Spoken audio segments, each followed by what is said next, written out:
So can I have your names and your role in the band? My name is Jesse from the Persevering Promise. I am the screamer. Cameron, play lead guitar. Alright, so can you guys give any background information about the band? Yeah, we started in 2010. We're from Washington State / Idaho, kind of on the border there, so half of us are, in each state there. We are a post-hardcore band, sound kind of somewhat of the likes of Silverstein meets As I Lay Dying or something of that aspect. We are a band that stands up in the name of hope and to let kids know that no matter what struggles they're going through in their life, whether it be depression or thoughts of suicide or drug addiction or anything like that, that there are other people, including us musicians, that have all been there and dealt with those things before too. So we really just strive to be that light at the end of the tunnel, so to speak, for our fans.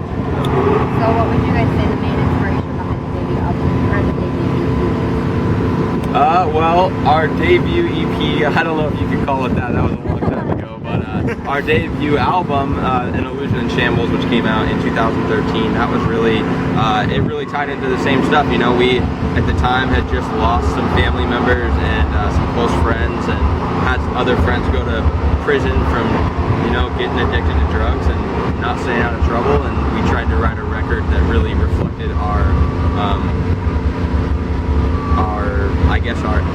anger or angst behind that, and tried to make something that gave kids a positive sense of direction, but through somewhat of a darker message. So I think that was really the whole theme behind it. And Illusion in Shambles, which is the title track, really sparked the idea for the whole record. We wrote that song first and everything else followed, and that song was about our vocalist Matt. His good friend growing up just got into some, he just basically got into some bad things and wouldn't let any of his friends help him out of it. So it was really a song about like, hey, I can't help you if you're not willing to help yourself. We've done everything we can, but what do you do if you can't, if somebody's not willing to help themselves? So how did you guys come up with the name of the band? Oh, that's always a fun one. The Persevering Promise. Let's see. It's really, it sounds silly, but we just basically made a promise to persevere the things that we want to do with our lives. A lot of our parents wanted us to go to college and things like that and pursue a American dream style life, but as Conditions says, trading life for money never made much sense to me. So we really made a promise to pursue music, which is the career choice that obviously we chose, and we persevere that until we make it to wherever the road leads us, I guess. So I know that you guys are covering different songs, so how do you guys go about choosing which ones to do? well, we did Animals by Maroon 5, and then we did I Knew You Were Trouble by Taylor Swift, and they were both fun songs. When we did An Illusion in Shambles, we were signed to a label called Pavement Entertainment out of Chicago, and Tim King, who is the A&R for them, he plays in Soil. Him and I got together and we kind of just talked about the idea of doing a Taylor Swift cover, and he was all about it. He thought it would be just awesome, and my producer, Paul Levitt from Valencia Studios in Baltimore, kind of helped me write the thing on the spot, and I don't know. We love to do covers, but as I was telling some of the other people, we don't think it's a good idea to do a cover if you can't either make it better or it's in a different style, so there's clearly a huge difference in the song. So that's why we choose pop songs, because they're already kind of set up with rhythm and stuff like that to turn it into a hardcore song easily. You just got to throw on some distortion and double bass and scream over top of it, and that's about it. So what would you guys say is next for? Well, we're writing new material right now, and after we're done with this festival this weekend, we go back to the Northwest to finish writing the next record, and then we play another festival later in August, and then we'll be dropping a new music video and a new single and a new record by the beginning of the year. So what can fans kind of expect from this band? What do you think? Anything on new music is compared to old stuff? I wish I knew. It's kind of hard to tell. I would say we're going in a slightly heavier direction I would agree with than that. the last album. We've been experimenting with some different tunings So all of An Illusion in Shambles, except for what actually An Illusion A couple is drop songs, C, yeah, right? pretty much. But we've been experimenting with the tuning, like we have dropped the lowest C to a G to add like an octave kind of effect to it, sort of like what Architects does with their music. It's much heavier. We're doing a little bit more of like there's like some progressive influence, I would say, and some weird time signatures and things like that, which is something that we carried over from our last record. We're just trying to maybe do it a little less metalcore than last time and a little more progressive metalcore. So just look for In Your Face fucking awesomeness. Yeah.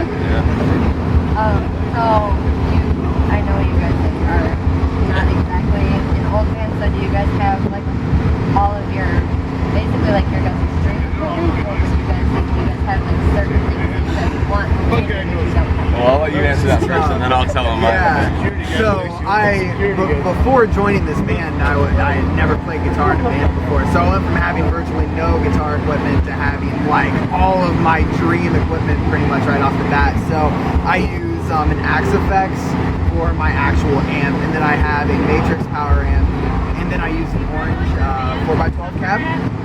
Love all of them to death. The only thing I do invest in now is an actual like tour-ready guitar. So I don't know what I would go with for that. Probably an Ibanez RG model. But yeah, or maybe something for Legator. But after I get that, I'll be set on gear. For me, it's kind of funny because for the last 4 years, I played guitar in this band while also being the screamer. It wasn't until after this festival last year when one of the labels that's here came and talked to us and basically told me that I shouldn't play guitar anymore. I should only scream for the band. So I had all my dream equipment, and then I quit playing guitar. So, but I do the same thing. I have a Fractal Axe Effects as my unit, and then V30s in my cab, and I truly love it. But the thing with gear is that as soon as you get everything you want, they've made something new, and so then you got to sell it and get something different. So my only upgrade, I think, would be my Axe Effects. I would probably get the newest version of the Axe Effects, and then maybe have the guys at Carvin make me a sweet guitar. That's about it. So what is your favorite song to play live right now? For me, my favorite song to play live, and spoiler alert, we have a new song, a new song coming out called Swindler, and it's kind of a personal one for me.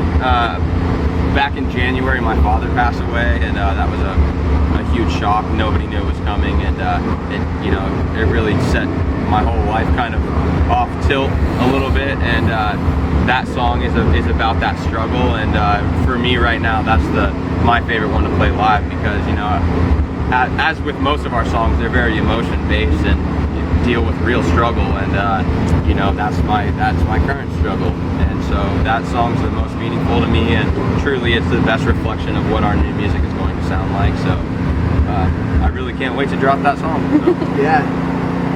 Let's see. For me, it would be either a toss-up of Crown the Victor or a new song, Swindler, like he said.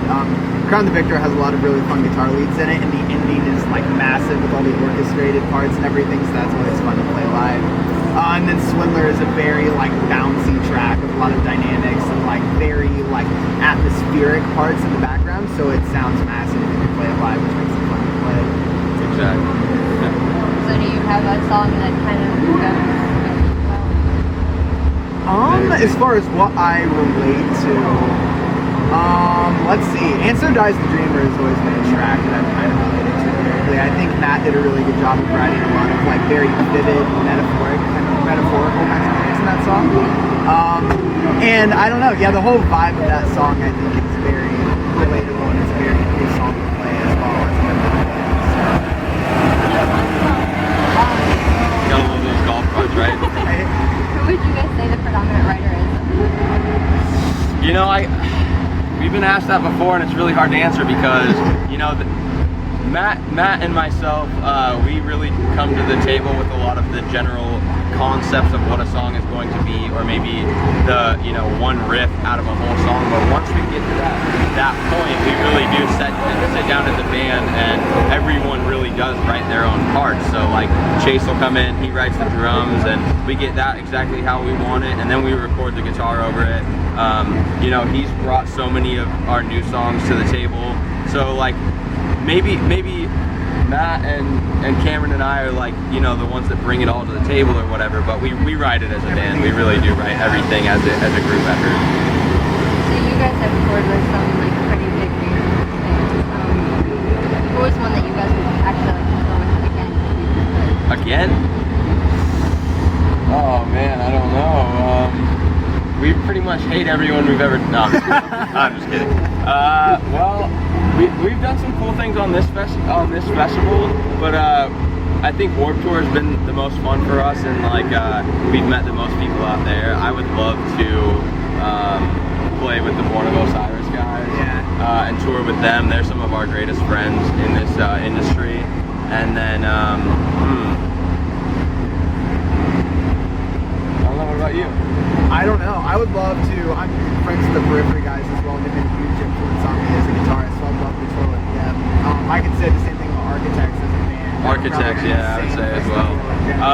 The thing is that Matt from Periphery's drummer is his drum instructor, so he actually he had never played guitar in a band before joining the Persevering Promise.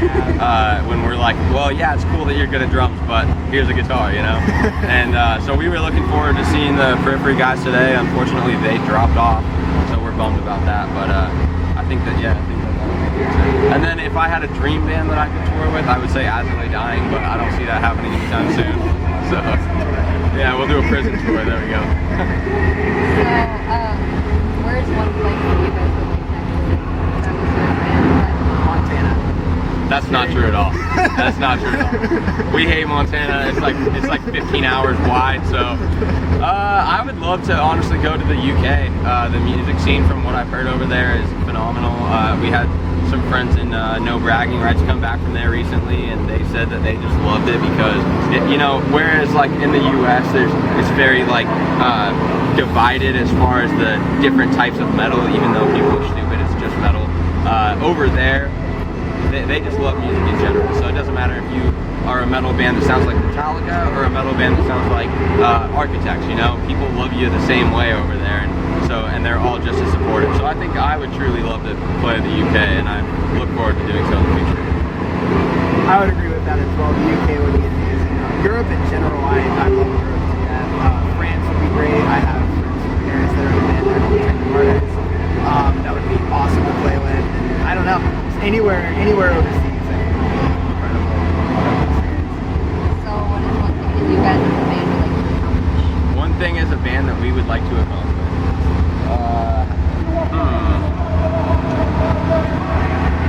Well, I definitely want to become an like a gospel band at some point. That would be fun. No, I'm kidding about that too.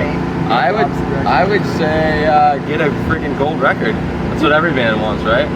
Last year we made Billboard charts with our debut record, and that was pretty awesome. We made number 8 for Heat Seekers, and that was all independent when we did that. So it would be awesome to, you know, break the top 100 and get a gold record at some point.